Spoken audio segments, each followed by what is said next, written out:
Hello everybody, my name is David. Thank you for joining me for part 2 of my Q&A videos that I do every single week. I'm answering people's questions from last week. Any questions you have, please go down below and ask me anything you want down there, and I will answer them next week. In the next Q&A videos, I do this every single Monday. All I ask is your locations, please, everybody. Give us your locations. Tell us where you're at, okay? You don't have to be specific. Be general. That's it. So I recommend stuff every week. I recommended a book in part 1. So if you guys are interested in a good book about verbal abuse, go to part 1 and follow the link to Amazon. Thanks, guys. First question in part 2, or this is a statement, a nice statement from David. David, I would definitely go as far to say that you saved my life. In my humble opinion, your videos on YouTube are the best. Thank you so much for doing what you do. Thank you, David. I appreciate you very much for saying that. It's very, very nice. Thank you so much. Thanks for your support. Next one is from Kay from New York. Hi, Kay. Thanks, David. I had to listen to the part about bad therapy a few times, as I've recently had to terminate my therapist. He was overwhelmingly frustrated with my emotions and indecision. He expressed this by literally huffing and puffing on the phone, rushing the session, abruptly telling me he had to go. Previous sessions, he spent great amounts of time liberally grunting approval or disappointment of my decision. There was no termination plan discussed, no resources, no homework, etc. I feel once again used, abandoned, and was left emotionally distraught in our last session with his behavior and slamming inappropriate questions about my new love interest, where he is staying, where is he staying when he comes to visit me? Did I tell him about my abuser? Were him and my abuser friends? I left that particular session confused and crying as my abuser is no longer the focus of my therapy, but rather interpersonal issues I want to work on. I didn't understand why he brought up my abuser. It was like being shamed again. Can you do a video on therapy, the various issues one can encounter with toxic therapist or attachment? Thanks. Okay, I'm so sorry for your experience. I'm really, really sorry. Try not to let it get you disgruntled on therapy or professional help at all, and keep seeking some, okay? They're not all like that, and I know that it's a common issue to have problems with therapists, especially in this field, this topic. And I'm just really sorry, Kay. So I've made videos actually about this, and I can do another one, sure, on ways to find a good therapist. But you know, therapists, they can't get personal, so they don't talk about their lives and themselves, and they certainly don't want to give their opinions, emotional reactions. No way, no way. And we all should be careful on telling people what to do and judging people and not allowing people to make mistakes and stuff. Damn, that's how we learn. I don't know what happened during your session with him or other sessions, but obviously you feel bad, and I'm sorry. I really am. I hope that you can get some closure with him and find another one. You know, it can't be personal, everybody. Your professional can't have too much of a personal relationship with them. And they're providing a service, and when that service isn't provided anymore, you move on. And I've said this in the last week, I've said this before, it's real common that I get a lot of people that come to me and they've been seeking the same therapist for many years, and they've been making horrible, horrible mistakes in that time while they've had somebody helping them. And that's where you really got to start questioning what's going on, and if this person is really helping you or not, okay? It can be very difficult for the professional sometimes to know if they're helping you or not. A good sign that they aren't is when the professional starts getting very stressed out. Think of it as, you know, when you guys have gone through all this bad stuff and people in your personal life can't help you because they don't know how. And when you tell them, they get very stressed, right? Imagine somebody you really care about totally suffering in pain and you can't help them. It's extremely stressful. And if your professional is reacting that way, then it seems like they don't know how to help you either. Okay? They shouldn't be stressed out by what you're telling them. I had a therapist cry once. I told them my problems. I was like, you know, when you go seek a professional, typically it's your last resort. I mean, sad to say, but it is, and it was for me. And my last resort, I went and they cried, and it's like, oh man, I am screwed up, huh? No hope for me, huh? But yeah, I'm really sorry for your experience, Kay. Don't let that, please try not to let it discourage you from finding more help from somebody else who can help you more. Or if you can find some closure with this person, and I don't know, change it. I don't know if you can. But this can be common. A lot of problems people find with therapists. You know, try to realize that therapists are people too, and try to also understand why a lot of people get into that field. And this is a claim I'm making. You know, I've seen this, people make this claim before, but I truly believe that most people that get into this field are doing it without helping themselves, and they believe helping other people will help themselves. If I cure other people, I'll cure myself. You know, it's so common. It's so common. It's codependent, right? I can't manage my life. I'll manage others.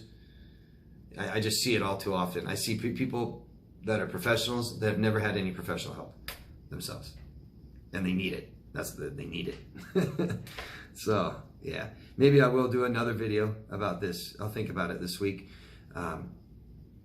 But it can be damaging when you go to somebody for help and they can't help you, right? And it's just like taking your car to, you know, a shop because you have an engine problem, but you take it to an auto body who fixed the body of your car, not your engine. So they're trying to fix your engine. They don't know how, right? They don't really fix it. You drive off thinking it's fixed, and it breaks down and strands you out in the desert, right? It can be damaging if somebody can't help you. There's things you can do. You can interview the person. Not everyone will allow you. I answer people's questions. Not every professional will do that. But think of exactly what you need and what you want, and go to that specific professional who deals with that, right?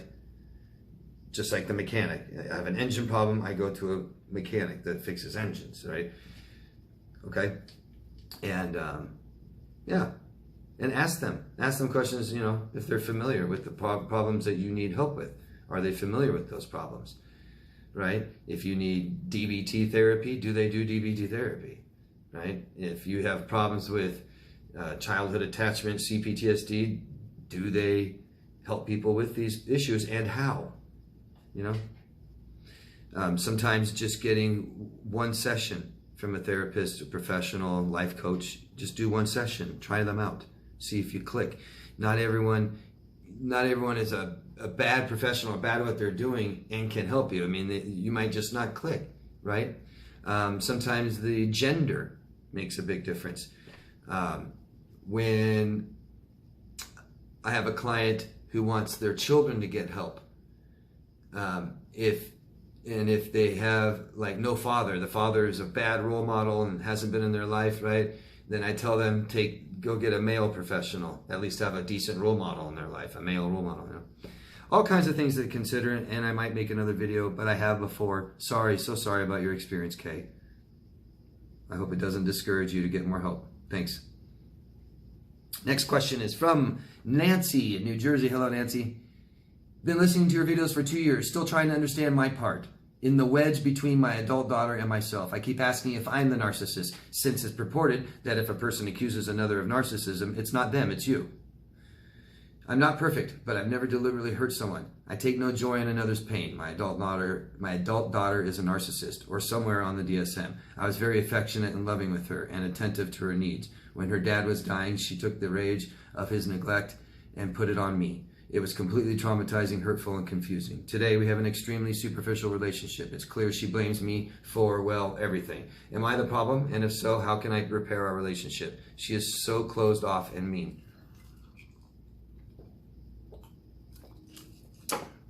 I'm so sorry.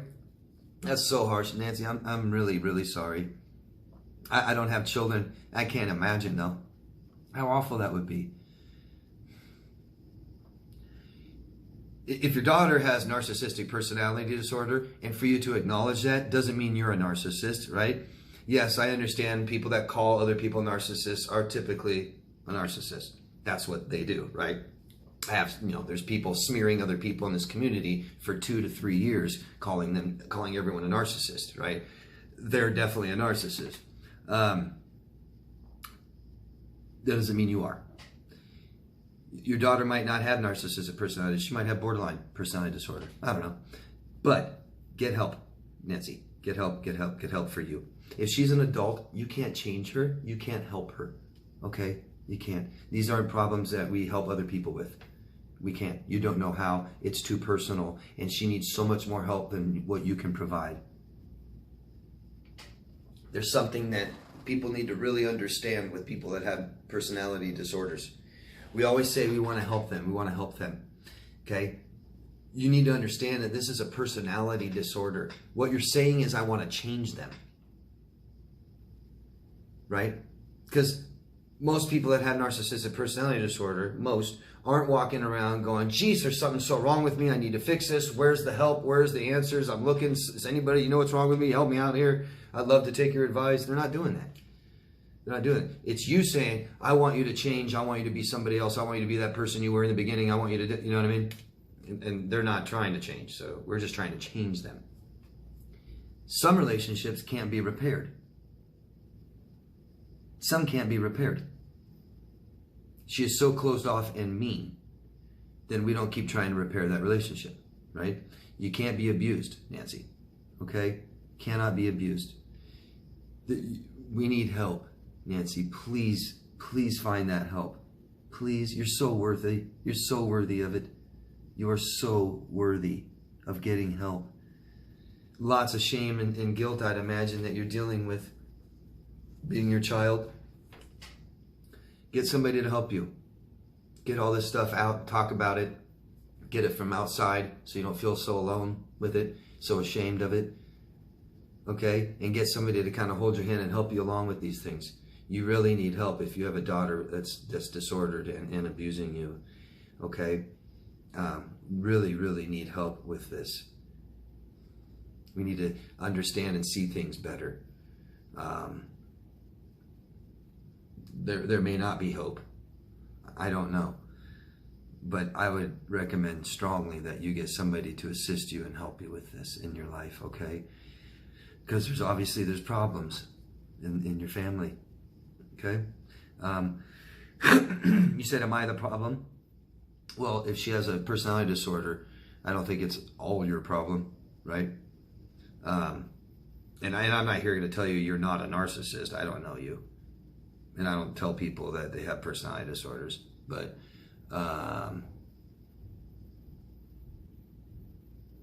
get somebody to help you with this so that you feel better about it and so that you know how to navigate through this stuff so you don't keep getting hurt. That's what I'm worried about, is that your guilt and your shame is going to allow you to keep getting hurt for the rest of your life. And you have to know how to protect yourself, Nancy.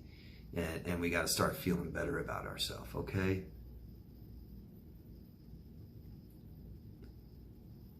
If she's hurting you and you can't stop it, you need to get away from her, okay? You want to learn how to have a healthy relationship with her? Start understanding what a healthy relationship is. I tell people all the time, if this helps, a lot of times this will help cut hope out. But once you learn exactly who you are, Nancy, you'll know what you value, what morals you value. And anybody in your life, if you want them in your interpersonal life, family, friends, loved ones, they have to value the same things you do. And if they don't, it'll never work out no matter how hard you try. Never. And when you have relationships with people, emotional needs must be met. Find out what your emotional needs are and make sure that they're met. If they aren't met in a relationship, it'll never work out. Narcissists don't value morals and they don't meet people's emotional needs. So the relationship will never work. Okay? And we communicate and we be vulnerable, but not to people who continue to hurt us. Okay? You have to take care of yourself, Nancy.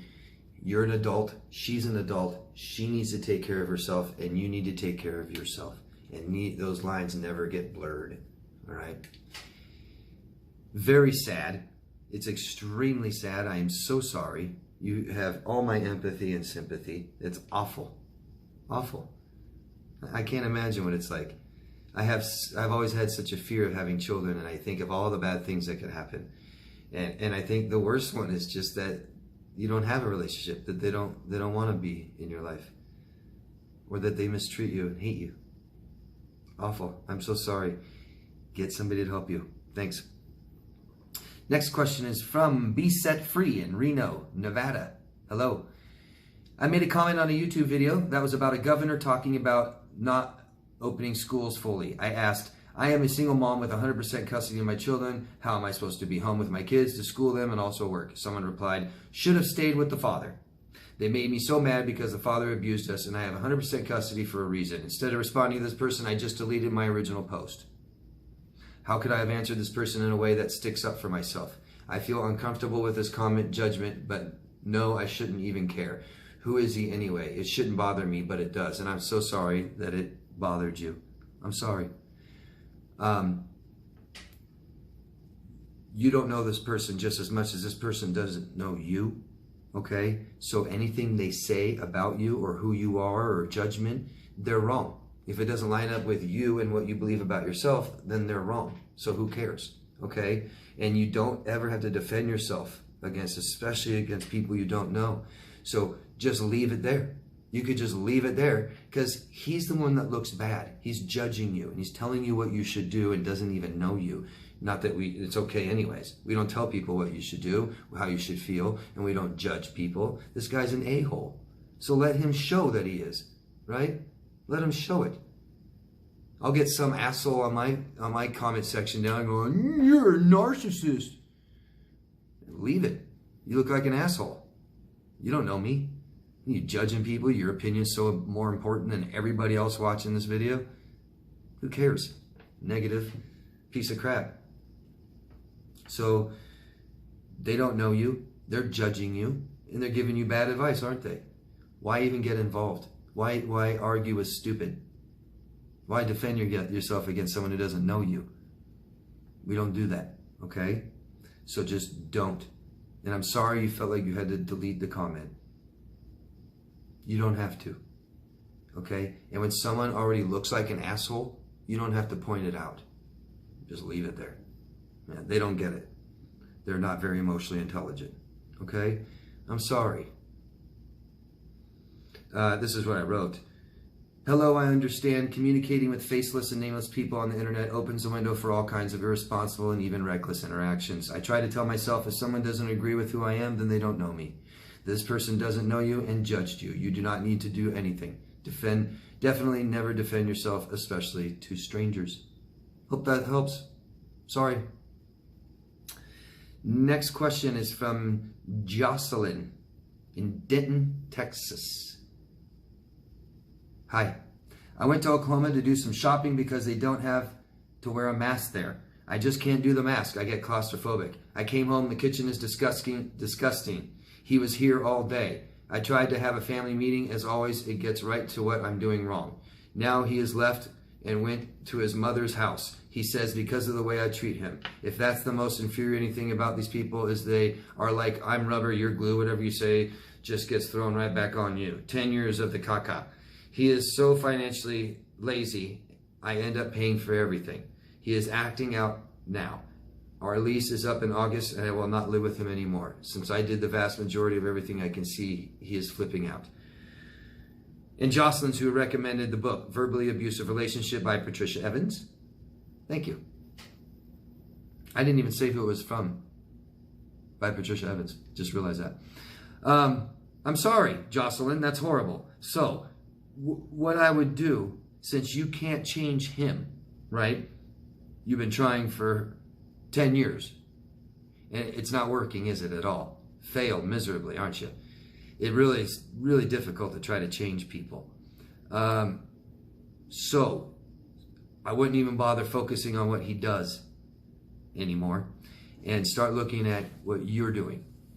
Okay? We got to start realizing our part because that's the only part that we can change. If you want this to change, we got to change ourselves. There's something we're doing, because you are in control, Jocelyn. And we're making choices all the time. Sometimes we aren't very aware of it. Okay? Another thing that we're doing, Jocelyn, is consciousness. Think of our consciousness as an iceberg, right? And we're only totally aware of the tip. And we have all this down here that's subconscious that we aren't aware of. Consciousness means awareness, right? And so there's a whole bunch that you're not aware of that's going on. Okay, and we've got to be aware of it so we can change it. We've got to. And just to point out some things, you don't have to live with him. You don't have to put up with how he treats you in the house. And you don't have to pay for things anymore, okay? We've got to start reframing things. When I start hearing people say, I have to, you don't have to do anything. Nothing. Oh, I have to pay the electricity. No, you don't. You don't have to. You cannot pay your electricity. You cannot have electricity. Well, yeah, but David, who wants to live in the dark and the cold and the... So now we want to, right? You want lights. You don't have to have lights. You want lights. You don't have to have warmth. You want warmth, right? We got to reframe this stuff.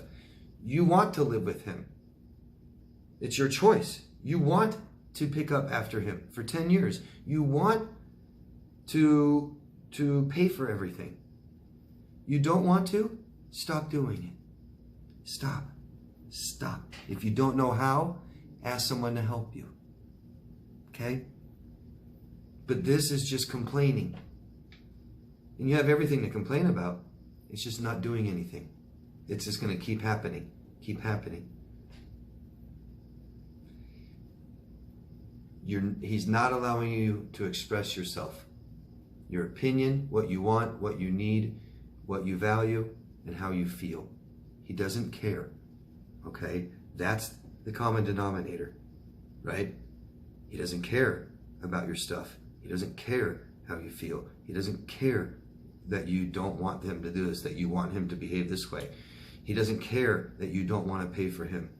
He doesn't care what your opinion is. And this person who's been living with you for 10 years, who just leaves anytime he feels like it to go stay with his mama, that's why he's like this, because his mommy doesn't help him show what responsibility is or hold him accountable for anything. So he's completely irresponsible little child that you're with, not a man. And that tells me maybe you didn't have a very good, role model of what a man is supposed to be, a husband and stuff like this. Get help. Sounds like you need some help with this. You kind of know what you're supposed to do, but you don't feel it in here. So that consciousness, I forgot what I was getting at. We are always asking ourselves, is my life worth this? Is my life worth more? Okay, even if it's down here, the subconscious, right? And we're always answering it in the choices that we make. Okay, so every day you are asking yourself, well, when he lays his dirty underwear on my towels, is my life worth more than this? And then when you don't fix it or don't stand up to him and let it go eventually, you're saying, no, my life isn't worth more than this. My life is worth just this, to be this crappy. Start expressing yourself. Start saying your opinion. Start telling people what you want, telling people what you need, and start saying how you feel, being emotionally responsible. If something feels bad, fix it. Okay? And start showing what you value. Do you value respect, Jocelyn? Do you value respect for other people? You seem very respectful. But if you value that, you have to throw that away every time you allow him in your life, in your heart, in your house. Okay? You're saying, I don't care about respect. Throw that away. Right? Integrity and stuff like this, nothing. This guy's a piece of crap. And you're saying that you're not worth anything more than this every day that you don't fix it. You're making choices no matter what you do. You're making a choice right now to keep putting up with it. If you don't like where you are, make different choices. Okay? Sorry, Jocelyn. This can't continue. Okay? The longer this continues, the more damaging it is. Our self-worth gets so low that we never even think that we're worthy of the help that we need to fix this. So we don't go get the help that we need because we don't feel worthy of it. That might be why we're here for 10 years. I'm sorry. Good luck. Next question's from Elsa in Texas. Hello, Elsa. And I just want to see where we are at here. I'm definitely going to have to do a part 3 again, which is good. That's okay. Hi, I'm from Texas. The worst part is that is hard to confide, talk to anyone. I feel like no one wants to listen. I'm having to deal with it on my own, and it's not easy. Listening to your videos helps me calm down. I still have a long way to go to heal from this. I'm trying to stay busy, but then everything just goes crazy and I lose my cool. I get very anxious. Why do I get so anxious? What causes this? Well, before I tell you about that, I just want you to know, okay? This is why we go to a professional, Elsa. I'm imagining after this horrible relationship, we don't have many people to turn to anyways. And they might even be toxic too, especially our family. That's why we're like this. That's why we date toxic people, because our family's toxic, right? And then we don't think we're worthy of anyone better than our boyfriends and girlfriends that abuse us. So we typically have friends that abuse us, exploit us, use us, don't care about us, stuff like this, typically. But that being said, well, who's ever left in your life? They can't help you with this stuff. Okay, friends, family, great support to bounce things off of. Hey, I feel like crap today. And they don't have to sit there and help you. The codependent feels like they got to fix you, right? I gotta, what do I do, right? And that might be what you're experiencing, some codependency people in your life trying to fucking, oh God, I got to fix it. If I don't have it, now if I can't fix it, that's stressful. No, you don't, people. When people tell you something, their problems, you don't have to fix them. I say 2 words that work just amazing. I'm sorry.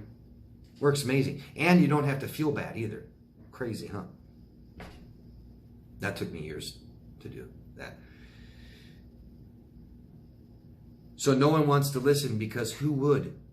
They can't help you. It's stressful. Imagine your best friend and you are out in the desert and they're on fire and there's no water to put them out. Extremely stressful. Jesus. And if they can't help you. So the best person that will listen to you is a professional. I'll listen to you. Trust me. Okay? There's a lot of people out there that will listen to you, Elsa. You have to feel worthy of that. You have to believe and be convinced that you're worthy of the help that's out there. I get a lot of people that don't believe they're worthy of the help. And they say, oh, no one can help me. Oh, I had one bad experience with the therapist before. Oh, nobody understands this. No, you don't feel worthy. There is people that can help you out with this. I get very anxious. Why do I get so anxious? So I'm going to explain to you why people have anxiety that have CPTSD. I'm not saying everybody that has anxiety, this is why. Okay, some anxiety could be genetic. You could have anxiety for all kinds of different reasons. Typically, this is why people with CPTSD have anxiety, okay?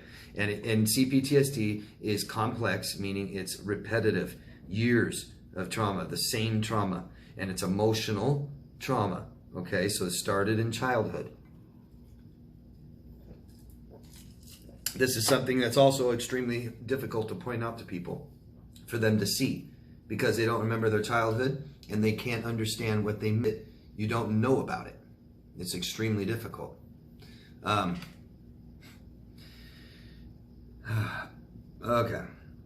So,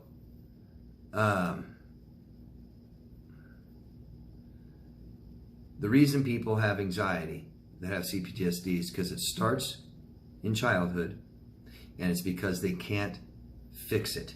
They can't fix or help themselves or get out of danger. Okay? What does a little child do when they're in danger? Because human beings, they fight or they run when it comes to danger, right? Fight or flight. And you get adrenaline and you get cortisol, stress chemical, right? And you can see some mothers have lifted cars up in the air to save their children and stuff. It's pretty powerful stuff.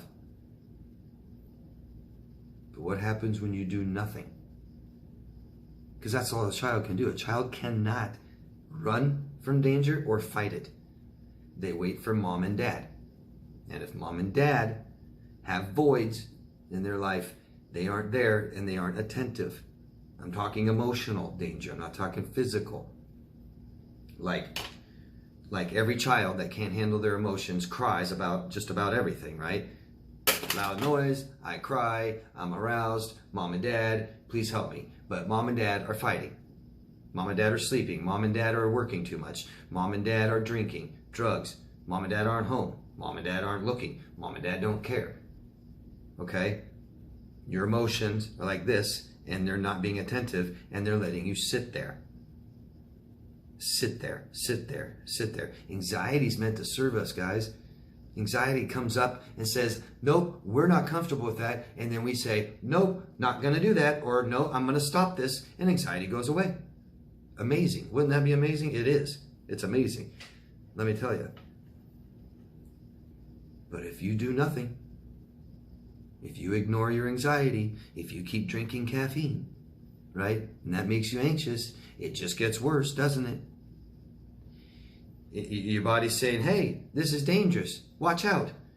And you just keep walking. You know, what if you just keep walking towards the end of a cliff that drops off for a mile? You're on the Grand Canyon. Here's the edge. It's 20 feet away, and you're going to die when you walk off that cliff, walk off the edge. You're going to get more anxious and more anxious and more anxious as you get to the edge. You just keep ignoring it, keep ignoring it, keep ignoring it. It gets worse. If you don't stop and turn around, it gets worse. If you allow someone to keep sitting there and talking to you bad and threatening you and cheating on you and lying to you or hitting you, all this stuff, it just gets worse. So as a child, we sit in this and we feel helpless and hopeless because there's nothing we can do about it. And we have adrenaline and cortisol running through our bodies. Major chemicals that is telling us action, action, action, and we're not taking it and we're not fixing it and we're not doing anything about it. It goes all out of whack, okay? It goes all out of whack. And then it just gets worse and worse and worse to the point where we forget the source. We don't even remember, you know, it's just a continuation of our lives. And we don't even realize why we're anxious. We don't know how to fix it. We don't know how to make it feel better. And so it just gets worse and worse and worse. And then we get triggered by all these past memories we have that are emotionally charged. And so everything, you know, affects that. We think about it. It reminds us of it, you know. Everything's a trigger. Hope that makes sense. That's my best explanation for why people with CPTSD have such problems with anxiety. Thank you. I'm going to stop part 2 here and continue part 3 in a few minutes. Thanks, guys. Please help me out by subscribing, voting, commenting, sharing, posting. Put this in playlists. Thanks, guys. Love yourself first. See you in part 3. Bye.